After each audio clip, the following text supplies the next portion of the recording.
Well, I'm back, and this is my friend BB, who you've seen in the pool, who basically is being pretty good. See, the dogs even like her, see? They won't bother her, right? You good girls? Don't bother BB. BB is bad bitch, not BB, bad bitch, because she is a pretty bad bitch considering what I figure she went through.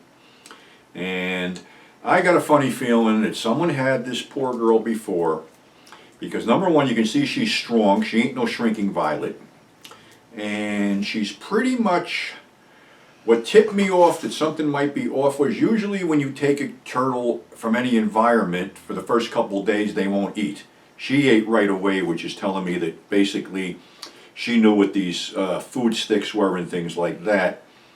And honestly, I've had extensive experience dealing with this type of thing because of neglect and stuff like that. Because when I was in Jersey, I did have a turtle rescue, and I did have over 3 dozen in my care at one point. So that tells you a little something there. She don't want to do this. I'll be right back. I just want to put her back in her little heating thing because.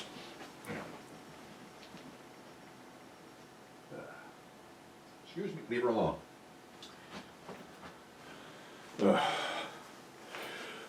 I thought she'd be a little bit calmer, but she's feisty, and hey, get over here.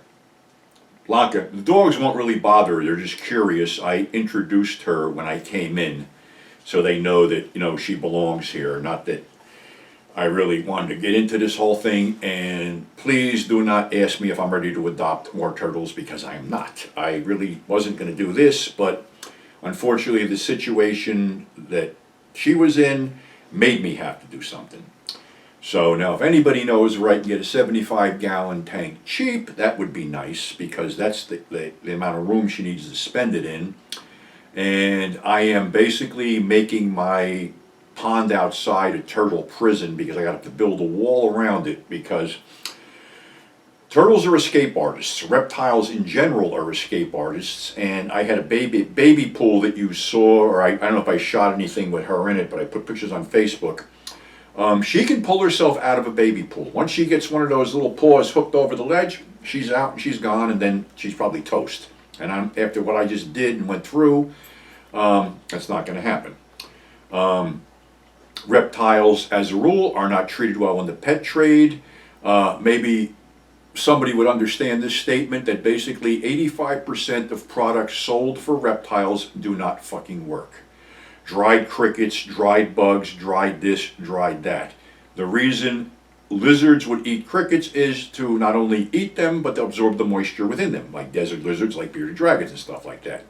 So no, the pet trade sucks, especially the reptile pet trade, because to them these are disposable. And like I said, I'm seeing evidence that somebody had this turtle before and just decided to dispose of it, probably by putting it in with these other so-called pond turtles. So, that's what happened. Some people have very generously sent me donations to help me keep her going. I didn't ask anybody, but if you're so inclined, I'm not going to turn it down, because things aren't really fucking wonderful. And this morning I had a fucking pipe break under my sink, and I'm still waiting to see how much that's going to cost me. The wonderful life of, I don't know, whatever I am. But I did want to touch on, some stuff, because this is Pride Month. And traditionally in exploitation films, the gay, lesbian, and transgendered community has not been presented well. I mean, come on, the first cross-dressing killer, Anthony Perkins in Psycho. Another transgendered killer, Sleepaway Camp. Then you had another horrible transgendered killer in Scream in the Streets. And I was trying to rack my brains, and the only positive image that I came up with of a transgendered person in an exploitation film was Dick Shawn in Angel, because Dick Shawn was the protector in that film. He was the cool transgendered prostitute who was trying to protect the other girls from this slasher, and basically wound up being a victim. So that's the only one I can remember. Other guys, then there's the other instances of straight guys playing gay guys, like 2 Peckinpah films, The Killer Elite and The Wild Bunch, where Strother Martin and L.Q. Jones in The Wild Bunch decided to play their characters subtly gay, and they went to Sam with it, and Sam let it go. Robert Webber approached Sam with the same thing in Killer Elite with him and Gig Young, only it was a little bit more obvious there what was going on. And then you go back to, the 50s where, a lot of this stuff, the 50s was one of the most repressive fucking eras of all times, and there's certain people in government that want to take us right back there, but we don't want that. But you had to be really ballsy in the 50s to portray a gay character. And two films come to mind, Machine Gun Kelly and The Big Combo, because Maury Amsterdam played Fanny, a very effeminate gay man in that film who turned narc on Machine Gun Kelly. And in The Big Combo, you had Lee Van Cleef and Earl Holliman as hitmen, but they were basically both gay lovers, which it came obvious in a couple scenes and then at the end. So, these were really ballsy performances by these guys because, especially the 50s, because, it wasn't cool back then. And then we had Stonehenge and the riots, and then the whole thing came into perspective. But there is one guy who played a gay character, a guy named Jack DeLeon, who was Marty Morrison in a handful of episodes in the TV series Barney Miller, where he played a stereotypical mid-70s gay character, flamboyant, dressed with the wide lapels and, this type of thing and stuff like that. Oddly, Jack doesn't have a lot of other credits. I think he worked under another name, Christopher Weeks, but one of his credits is in The Good, the Bad, and the Ugly. And I was like trying to do a little research on this, and it said he was on TV in the early 60s, maybe under the Christopher Weeks name, I don't know, but in his IMDb credits, it's The Good, the Bad, and the Ugly. And, you look at Barney Miller. Now, would Barney Miller fly today? I mean, you had a stereotypical Jewish cop in Fish who had a lot of bowel problems. You had a stereotypical Polish cop in Wojciechowicz, played by Max Gale. You had your stereotypical Puerto Rican cop, played by Gregory Sierra. You had your suave, well-dressed black cop, played by Ron Harris. I forgot Abe Vigoda was Fish. I'm sorry, I left that out. Then you had your typical Asian cop who was, a gambling junkie, played by Jack Sue. And all of this was exaggerately played and played out in the 70s. But would that fly today?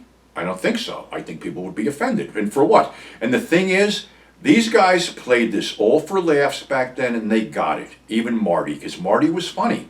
Marty, unfortunately, I think he passed away in 2006 at age 81. I don't know what he did, after that. Like I said, he's sort of a man of mystery. There isn't that much out there about him. But, there was a lot of, people in show business that were, unfortunately in the closet, because of those years and the purge and shit. And it was, it's been crazy. And, I hate to fucking say it, but, this shit's coming back again with these idiot politicians who their whole agenda is. And I just got the first issue of Shock Cinema, and he basically said, the platforms they're running on are abolishing women's reproductive rights and going after the LGBTQ community, which is bullshit. There's enough other shit going on here. So, here at, 42nd Street Pete's Grindhouse, we salute these people. We embrace that because, I can't sit there and, say I know anything about gay porn, because I don't. I sold it. I know, the main big players were Jack Wrangler and Casey Donovan and guys like that. That's the only all I know on that. And as far as transgendered porn, well, the pioneers were Sulka and the Magnificent Margot and I think some chick named Candy. And they were only maybe 2 or 3 performers doing these kind of films, but they were the trendsetters, and they opened the door for like a huge industry of transgender porn films, X-rated films. So it's all good, but unfortunately, like I said, we got a bunch of, for lack of better words, jerk-offs that basically hate everything that isn't tailored to their own whatever conservative fucking platform they're on. Let's just say it and get it over with. That's what it is. I never had a problem with any of this. I've sold gay porn. I've sold transgendered porn. I've sold lesbian porn. Like I said, I have fans in all those genders too. So there's no problem with that here. My problem is the people that are basically trying to drive this shit back into the 50s and persecute these people. I don't want to fucking hear about that.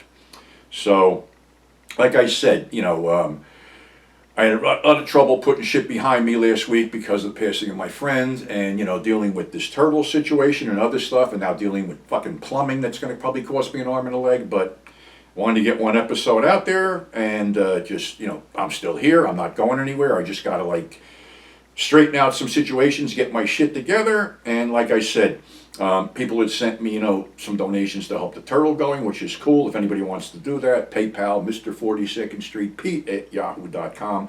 Not expecting anything, not asking, but some people volunteered, which was very nice because just in the medical supplies alone that I needed were about $40 and other things. So I'm keeping, she's staying here. It's that simple. She's staying. I'm going to do the best to accommodate her because it looks like somebody really fucking abused her, and she's a feisty little bitch, and I like that, so she's staying. So until next time, thanks for subscribing, thanks for tuning in. Above all, stay safe, and we'll have more for you on the flip side. And remember, Pride Month is a special month for people, and if you have gay friends, lesbian friends, transgendered friends, embrace them because we're all in the same boat. We're all fighting the same enemies, more or less. So we should all pull together. So on that happy note, I'm out of here.